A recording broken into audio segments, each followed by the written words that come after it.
tiempo que se no respeta. Tengo pa' ti la combi completa, que no duró mucho soltera. Aprovechame. No te vayas a volver, sé que lo hacemos y tú vas a volver. Un perreíto en la pared, yo soy un caso que hay que resolver. Pero no te vayas a volver, sé que Muy buenos días, tardes o noches, dependiendo en el momento en que estén viendo este video. Reciban un cordial saludo de parte de nuestro equipo. Bien, primero que nada queremos presentar al distinguido docente que nos acompaña en el desarrollo de este trabajo, el doctor José Martín Cuellar Fernández. Él es abogado galardonado con el primer premio a la excelencia académica en Derecho en el 2002, doctor en Ciencias Empresariales y asimismo ha realizado un postdoctorado en Principios Fundamentales y Derechos Humanos en Argentina.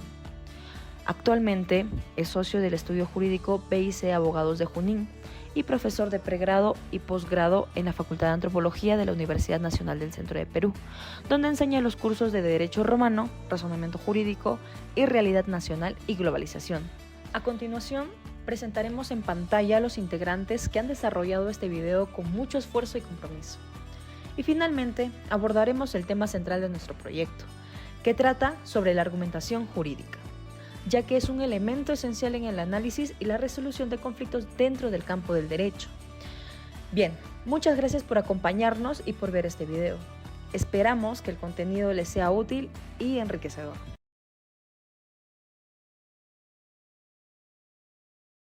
Bueno, como todos sabemos, los seres humanos somos seres racionales, los cuales necesitamos argumentar para muchas cosas en nuestra vida.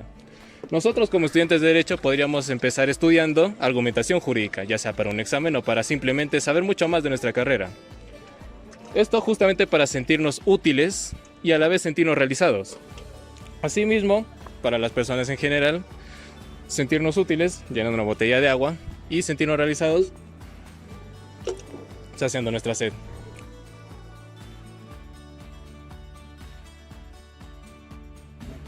Ahora vamos a hablar sobre la actividad argumentativa.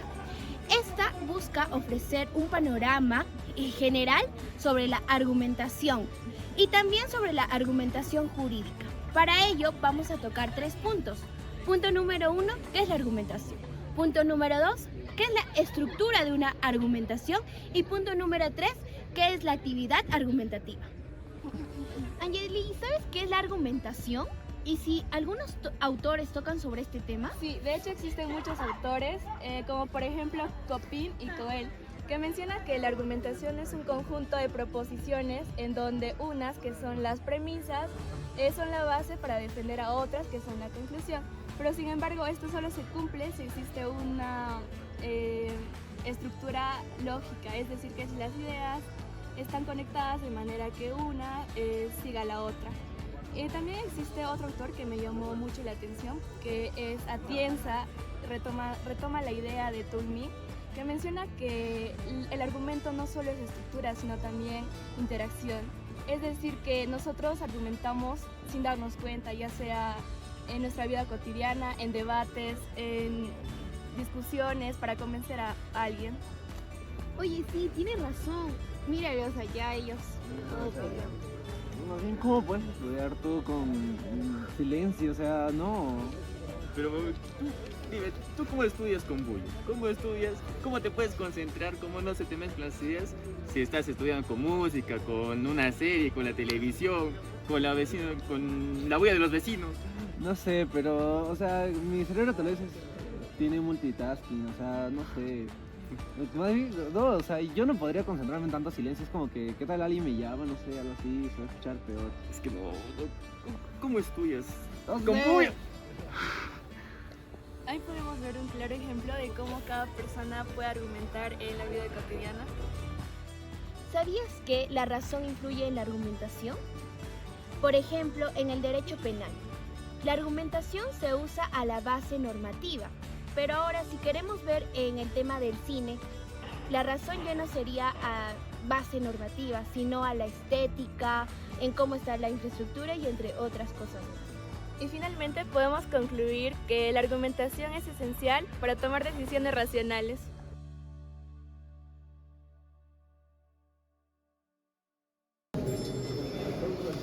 Continuaríamos con el enfoque lógico.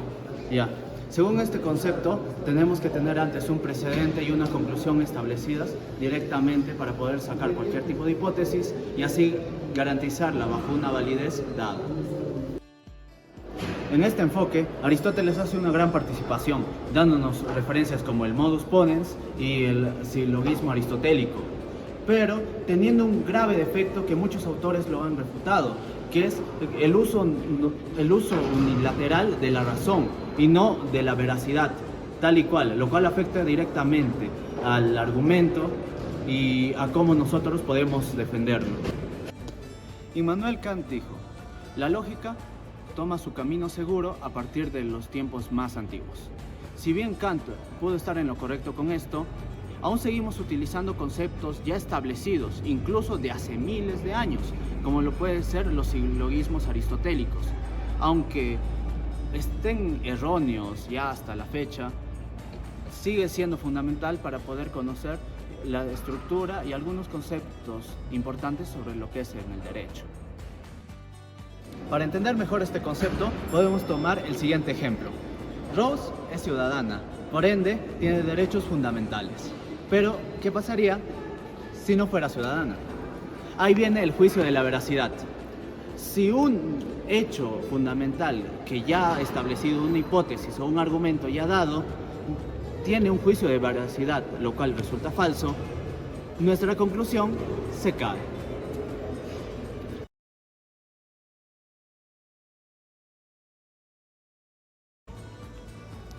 Como hemos visto hasta este momento, el argumento ha sido enfocado a un tema más educativo o muy lógico, pero nosotros usamos el argumento en todos aspectos de nuestra vida, desde debates hasta simples conversaciones.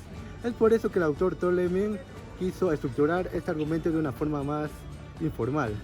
Él lo estructuró en 4 partes. La primera parte sería la tesis, la segunda parte sería los hechos, la tercera parte sería la garantía y las 4 partes sería un respaldo. Ahora vamos por la primera parte. Y ahora, para ver los puntos, pongamos un ejemplo. Digamos que tenemos el argumento de que Juan es el propietario de un terreno, pero ahora tenemos que ver los hechos o las razones. Juan es el propietario del terreno debido a que un X, sea Daniel, le ha vendido este terreno.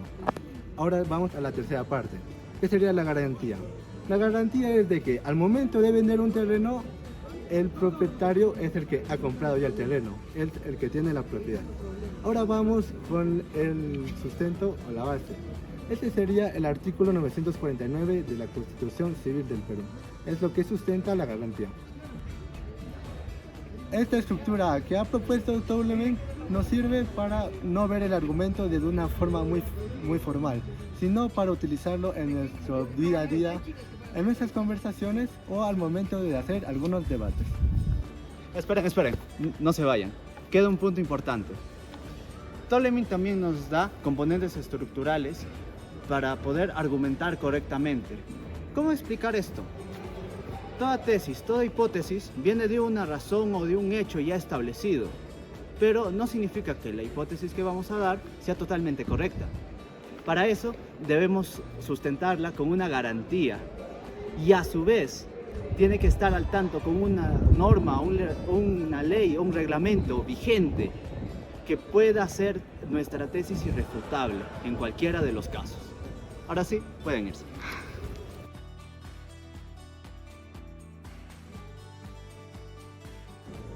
Bien, ahora hablaremos sobre los componentes de fuerza argumental. Hablaremos sobre los cualificadores. Los cualificadores nos dan cierta certeza de lo que estamos hablando. Si usamos palabras como ciertamente, posiblemente, probablemente, estas palabras nos ayudan en ello. Si bien se sabe que en la vida y mucho menos en el derecho nada es 100% seguro, estas palabras lo confirman. Bien, ahora pasaré a un ejemplo. Este es el contrato firme. La empresa no será responsable de los daños y perjuicios a su persona, a menos de que se actúe con negligencia. O sea, what the fuck, bro. No, perdónenme a todos, pero, o sea, no acepto. Bien, como vemos en el contrato, no hay algo 100% seguro, porque dice la palabra a menos. Con este ejemplo podemos confirmar que los cualificadores nos ayudan en temas como estos, porque en la vida y en derecho nada es 100% igual. Desde este enfoque vamos a entender a la argumentación como el diálogo que se dan entre una o más personas para defender una postura, acotando ideas o respondiendo disputas, para poder así llegar a un acuerdo. ¿O no? Recordemos que un diálogo o debate no es pacífico del todo, por lo cual siempre va a haber un lado donde siempre sea bélico, ¿no? Y bueno, en este caso la clasificación de este tipo de diálogos y debates lo vamos a dar entre dos ejes, el actoral y el cooperativo colaborativo. En el actoral se trata sobre una postura, que cuánto una casa se puede ceñir a una postura, y en el cooperativo habla más que nada sobre qué tan hostil va a ser la conversación entre sí. Ahora vamos a ver algunos ejemplos y clasificaciones de este tipo de debates.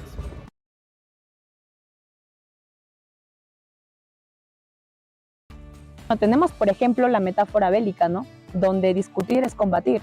Este es un tipo más conflictivo y negativo entre todos los debates, ya que se busca ridiculizar, humillar a la persona. Atacas a la persona, más no a los argumentos. Bueno, sí, creo que incluso podremos decir que se busca un ganar-perder en todo el caso, ¿no? Y además que se podría incurrir a falacias ad hominem, que busca más que nada dar vergüenza a la otra persona para probar un punto o demostrar que está mal. Claro, tenemos un claro ejemplo aquí en el Perú, en el debate que se dio de la señora Keiko Fujimori con George Forsyth. Sí, me acuerdo. Me acuerdo mucho sobre ese debate, donde George Forsyth dijo: señora Keiko, ¿usted alguna vez ha participado en una intervención policial? No como detenida, sino como parte de ella. Bueno, ahora tenemos también otra metáfora, que es la competitiva, que generalmente se da en un concurso de debates, los debates llamados. Yo tuve la oportunidad de participar en una. En estos casos se buscan casas. Las casas son grupos de personas donde se da una postura a favor o en contra, ya sea en cualquiera de los dos, mediante sorteo.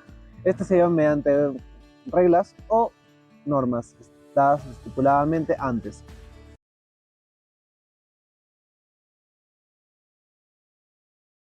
Bueno, ahora pasamos a un tipo de debate que se llama el médico. El médico, ya de aquí en adelante, también ya no buscamos un debate perjuicioso para una casa, sino que sea beneficioso para ambos. Por lo cual el debate médico hace un ganar-ganar. ¿Qué pasa aquí? Que en este debate médico se busca la tesis A y la tesis B y que juntas consigan la tesis C. En la tesis C tenga componentes de la A y de la B. Para eso tenemos el siguiente ejemplo. Doctora, el paciente Pérez de la habitación 106B, ¿qué síntomas tiene? Tiene fiebre, dolor muscular, tos seca.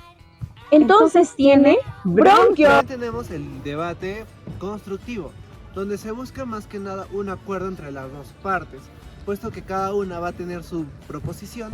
Sin embargo, se tiene que conseguir un acuerdo donde la tesis A y la tesis B sigan siendo una tesis C, pero donde estas dos sí sean combinadas. Es decir, digamos que la tesis A tiene una oración, se pone el punto y continúa la tesis B. Por ejemplo, Entonces así quedamos.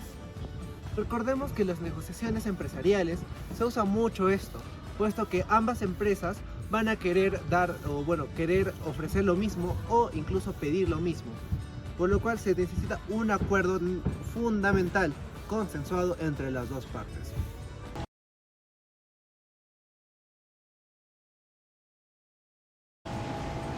Bueno, como vimos, algunos de nuestros compañeros no tienen una clara definición de cuál es la conexión entre el derecho y la argumentación.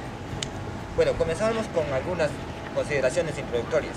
La conexión entre el derecho y la argumentación no es fácil de ver a primera vista. A lo largo de los años, nosotros tuvimos una visión clara de cuál estamos hablando, de la cognitividad argumentativa. Esta visión nos ayudó tanto a nuestro país como a otros países. El autor, Chiassoni, en 2017 nos explica un poco más de qué trata esto. Esta visión trata principalmente de cómo la argumentación se puede agarrar de forma sistemática y sin que los jueces puedan tener una interpretación voluntaria o si no creativa para así poder desarrollar algunos argumentos. Chiassoni también explica que la norma viene y emana de del mismo texto. No era necesario que los jueces tengan que argumentar una explicación bien armada para desarrollar esto. Un claro ejemplo que impactó bastante en América Latina es sobre la escuela francesa. La escuela francesa mayormente hablaba sobre el Código de Napoleón. ¿Y de qué trataba el Código de Napoleón? El Código de Napoleón se basaba en que las leyes estaban establecidas y tan buenas argumentadas en el mismo texto que ya no era necesario que los jueces tengan que interpretar esta norma.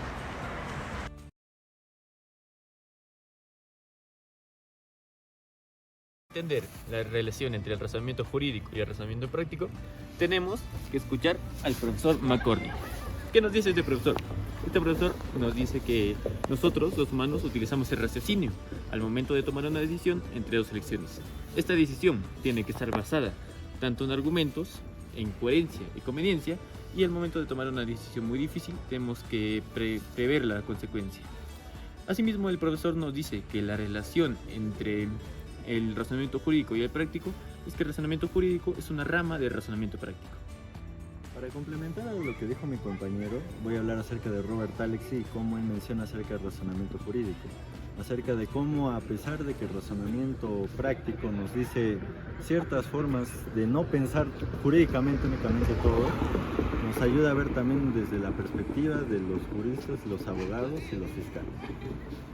Algunas de las limitaciones a las que se encuentra restringido el razonamiento jurídico son las leyes, las dogmas, las sentencias y los códigos procesales. Les voy a poner un ejemplo de una de estas restricciones, que sería el de la ley. Yo soy una persona que no está muy adentrada en esto del derecho y pienso que el matrimonio homosexual es algo normal, es algo que se puede dar. Pero ¿qué nos dice la norma? Un momento, padre, no permita esto, es absurdo, es un error. Debido a que en el artículo 234 del Código Civil nos dice que no se pueden casar debido a que literalmente dice que solo se pueden unir mujer y varón. Esto también nos da a pensar de que no se puede hacer algo por el momento, pero se tiene que cambiar estas normas debido a que nuestra realidad es cambiar. Aquí podemos ver en el ejemplo que dimos cómo el derecho y el razonamiento jurídico más que nada hace que, a pesar de los tiempos cambiantes, las normas que podemos evolucionar para nuestra realidad tiene ciertas trabas para cambiar. Esto también se puede ver de que la forma en cómo estos autores tratan de hablar estas cosas. Asimismo, el razonamiento jurídico no se limita al derecho, ya que también aparece en la burocracia, en la economía, en la administración, hasta cuando tu padre te dice el poder lo tengo yo. Como estudiantes de derecho tenemos que hacer que el carácter cambiante de derecho y evolutivo, así mismo como adaptativo, se mantenga. Y con esto pasamos al siguiente tema.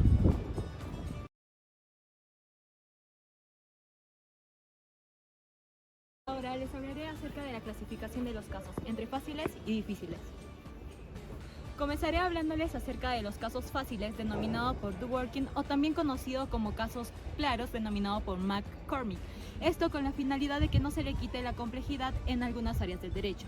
Un caso es fácil cuando la ley es sencilla, es decir, cuando es entendible y esta no es ambigua. Y dos, cuando los hechos son obvios, es decir, que se puede probar lo que sucedió y que esto va acorde con la ley.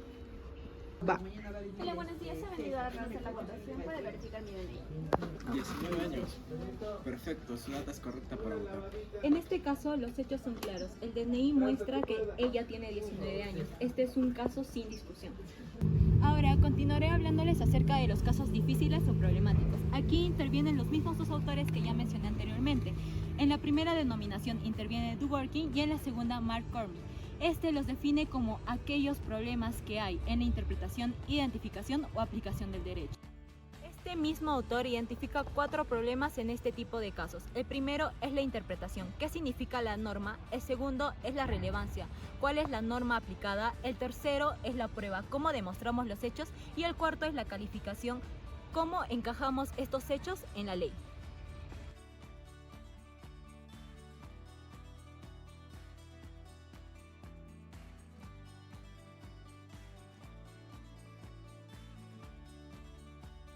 En este ejemplo, los hechos son que se tomó un celular ajeno, pero ¿fue un robo o hurto de uso?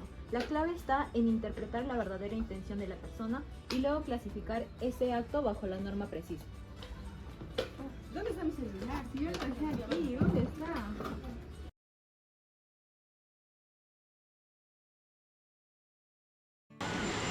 Ahora hablaremos sobre las premisas fácticas. ¿Pero qué son las premisas fácticas? Son hechos o situaciones que si se consideran verdaderas apoyan un argumento y estas se dividen en dos.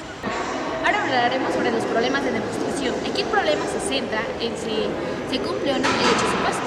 Pero, ¿qué es el hecho supuesto? El hecho supuesto es una situación o una condición que si se cumple llegaría a darse una consecuencia jurídica. Si la ley establece que todo aquel que prive la libertad a otro debe ser castigado con una pena, el hecho supuesto sería aquel que prive la libertad a otro. Entonces, la consecuencia jurídica sería que éste debería recibir una pena. En el Código Penal, en el artículo 152, que se titula secuestro, toda aquella persona que cometa este delito deberá ser sentenciado con una pena no menos de 20 años ni mayor de 30 años.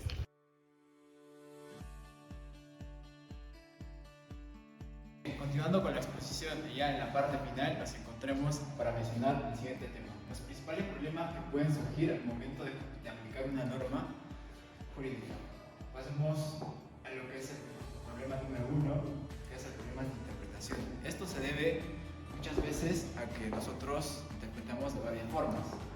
Otro es el lenguaje, que es muy poco ambiguo o antiguo.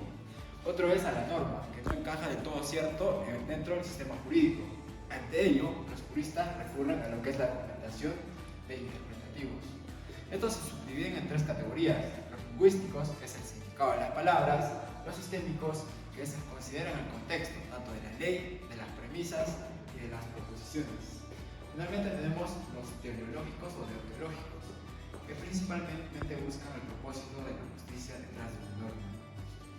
Pasemos a lo que es la segunda problemática, es de relevancia. Aquí, esto es muy común dentro del sistema jurídico, es por ello que lleva el nombre de común law. Aquí, principalmente, la dificultad nace en encontrar una ley específica para un caso concreto. Es ahí que nosotros utilizaremos el razonamiento por analogía. Es decir, comparamos un caso actual con un caso anterior, buscando hechos parecidos. Un ejemplo clásico sería el de Donoghue contra Stevenson. Por ejemplo, esto menciona que un fabricante puede ser responsable si no tuvo el debido cuidado en la fabricación de un alimento, que esto como consecuencia repercute en causar daños al consumidor. Finalmente tenemos los problemas que afectan al hecho del caso, problemas de prueba, que aquí principalmente consisten en demostrar o no que los hechos son verídicos y fiables, tanto así que la parte que los alega menciona lo correcto. Finalmente esto va a depender mucho del estándar de la prueba, que va desde una simple sospecha hasta una certeza absoluta. Pasamos aquí también a los problemas de calificación. Principalmente se utilizan términos muy básicos como es buen padre de familia, precio justo. Estas son terminologías utilizadas que dentro del derecho no encajan del todo cierto en una norma. Bien, finalmente para terminar esta exposición mencionemos que muchos de los casos difíciles combinan varios de estos problemas. Es por eso que estas categorías no son cajas cerradas o ideas cerradas, sino que son herramientas que nos ayudan a nosotros, los abogados, para interpretar y analizar la norma en el derecho. Gracias. Hace rato te quiero comer, ¿y qué vas a hacer?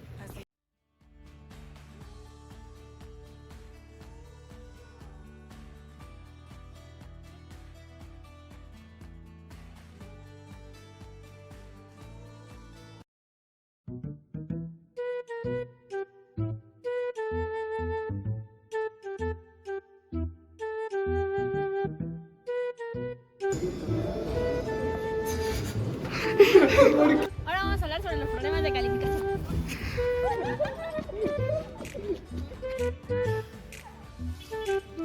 Para entender el razonamiento. Esto nos lo dice. No. Y bueno, por lo menos en la actuación por el caso.